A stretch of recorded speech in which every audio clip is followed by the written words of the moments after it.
Hello दोस्तों, हिंदी की बिंदी channel में आप सभी का स्वागत है। तो दोस्तों, आज के इस वीडियो में हम बात करेंगे कि पीपीएससी टीआरई 4 और टीआरई 5 की वैकेंसी आप सभी के सामने आ रही है। तो ऐसे में सभी लोग ये जानना चाहते हैं, जो लोग पहली बार इस परीक्षा को देंगे वो ये जानना चाहेंगे कि इसके लिए क्या योग्यताएं चाहिए। देखिए, टीआरई 1, 2, 3 ये हो चुका है और इसमें काफ़ी सारे लोगों का जो है सिलेक्शन हुआ है और अब जो है टीआरई 4 में भी काफ़ी सारे अभ्यर्थी जो है सिलेक्शन पाना चाहते हैं।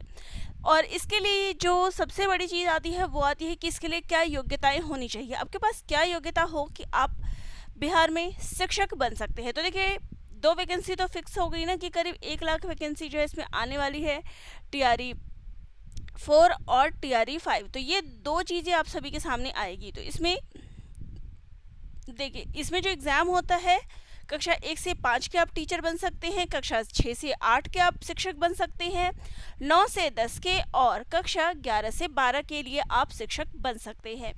अब कक्षा 1 से 5 के लिए जो शिक्षक बनना चाहते हैं उनके लिए क्या योग्यताएं होनी चाहिए।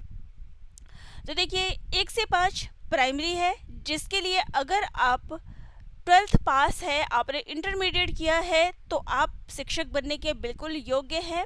प्लस इसके साथ आपने अगर डीएलएड किया है और सीटेट पास है, सीटेट पेपर 1 ये पास है, तो आप पेपर 1 यानी कि जो ये प्राथमिक शिक्षक बनते हैं उसके लिए एलिजिबल हैं। अगर आपके पास ये सारी योग्यताएं हैं, आप 12th पास हो, डीएलएड हो आपके पास, सीटेट पेपर 1 पास किया हो, तो आप इसके लिए योग्य हैं। अब बात करें कक्षा 6 से 8 की, तो इसके लिए जूनियर की, तो इसके लिए अगर आप टीचर बनना चाहते हैं तो आपके पास ग्रेजुएट होना चाहिए, यानी आप न्यूनतम क्या है, आपके पास ग्रेजुएशन होना चाहिए। इसके साथ आपने बीएड या फिर डीएलएड अगर आपने कर रखा है तो आप इसके लिए बिल्कुल योग्य हैं, आप इसके लिए आवेदन कर सकते हैं। साथ ही साथ आप क्या है, सीटेट पेपर 2 पास होना चाहिए। देखिए, बिहार के द्वारा पहले बीटेट लिया जाता था, बीटेट भी सीटेट की तरह पेपर 1 और पेपर 2 होता था, लेकिन जब सीटेट जो है ओवरऑल जो इंडिया के लिए होता है कि आप इंडिया में कहीं अगर आपने सीटेट किया है तो इंडिया में कहीं से भी अप्लाई कर सकते हैं, तो अब यहाँ पर जो ये क्रॉस देख रहे हैं इसका मतलब ये है कि अब बिहार सरकार के द्वारा ये सोचा गया कि जब सीटेट को हम ले ही रहे हैं तो बीटेट क्यों करवाया जाए, तो इसलिए क्या है, बीटेट बंद कर दिया गया। तो बीटेट पेपर 1 और बीटेट पेपर 2 जो है बंद कर दिया गया है। अब अगर आप सीटेट पास है केवल, तो आप इसके लिए एलिजिबल हैं। तो यहाँ पर देख सकते हैं कि कक्षा 1 से 5 और 6 से 8 के लिए क्या है, सीटेट पेपर 1 और सीटेट पेपर 2 होना चाहिए आपके पास। ठीक है, तो हमने बात कर ली यहाँ पे प्राइमरी और जूनियर की। अब बात करते हैं कि अगर आप कक्षा 9 से 10 के शिक्षक बनना चाहते हैं तो इसके लिए आपके पास क्या योग्यताएं होनी चाहिए।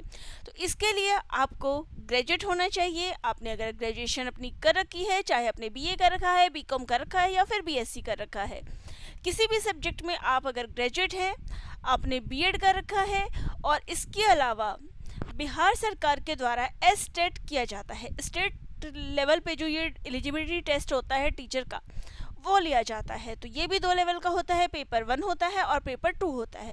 पेपर 1 अगर आपने पास किया है तो आप कक्षा 9 से 10 के लिए शिक्षक बन सकते हैं। वहीं पे अगर आपने पेपर 2 पास किया है तो आप कक्षा 11 से 12 के लिए शिक्षक बन सकते हैं।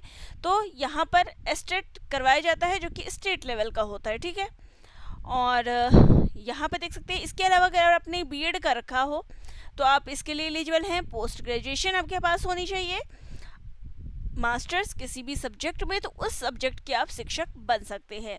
तो यहाँ पर ये कंप्लीट जो है आप देख सकते हैं डेटा कि कक्षा 1 से 5 के आप शिक्षक बनना चाहते हैं, 6 से 8 के शिक्षक बनना चाहते हैं, 9 से 10 के या फिर 11 से 12 के, तो आप दे सकते हैं। आपके पास ये सभी योग्यताएं जो है होनी चाहिए, तो आप पेपर दे सकते हैं। इसके अलावा देखिए यहाँ पर क्या फ़ायदा होता है, यहाँ पर ये भी चीज़ आती है कि अगर आप कक्षा 9 से 10 के शिक्षक बनेंगे और साथ ही साथ आप दोनों एग्ज़ाम दे सकते हैं। यानी आपने देखिए एस्टेट भी आपने दिया था, तो यहाँ पर ये अच्छा मौका दिया जाता है कि आप एस्टेट 1 भी दे सकते हैं और एस्टेट पेपर 2 भी, दोनों एग्ज़ाम आप साथ में दे सकते हैं।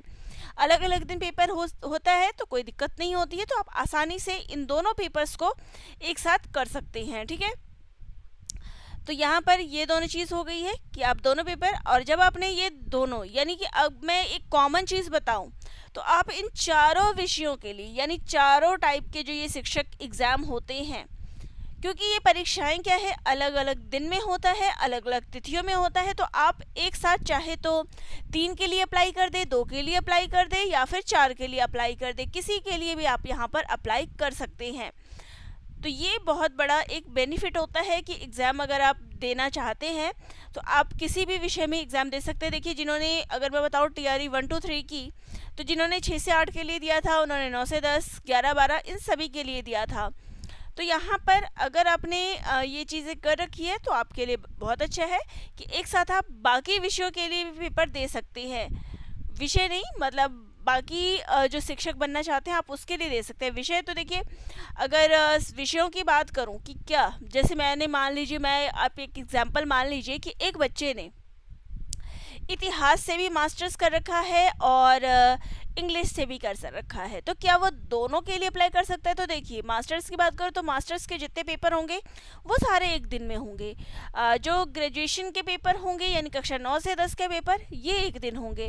बस हाँ, अगर अभ्यर्थियों की संख्या ज़्यादा है तो इसको 2 दिन में या 2 शिफ्टों में डिवाइड हो सकता है, तो ये चीज़ें पॉसिबल है। लेकिन अगर बात करें कि एग्ज़ाम्स की अलग अलग लेवल्स की, कि जैसे 1 से 5, 6 से 8, 9 से 10 या 11 12, इन सब के एग्ज़ाम्स अलग अलग होते हैं, तो आप इन सभी के लिए अप्लाई कर सकते हैं। किसी भी पोस्ट के लिए आप जिसका मर्जी चाहते हैं, तो किसी भी विषय में आप यहाँ पर शिक्षक बन सकते हैं, आसानी से बन सकते हैं। आपके पास निम्न योग्यताएं होनी चाहिए।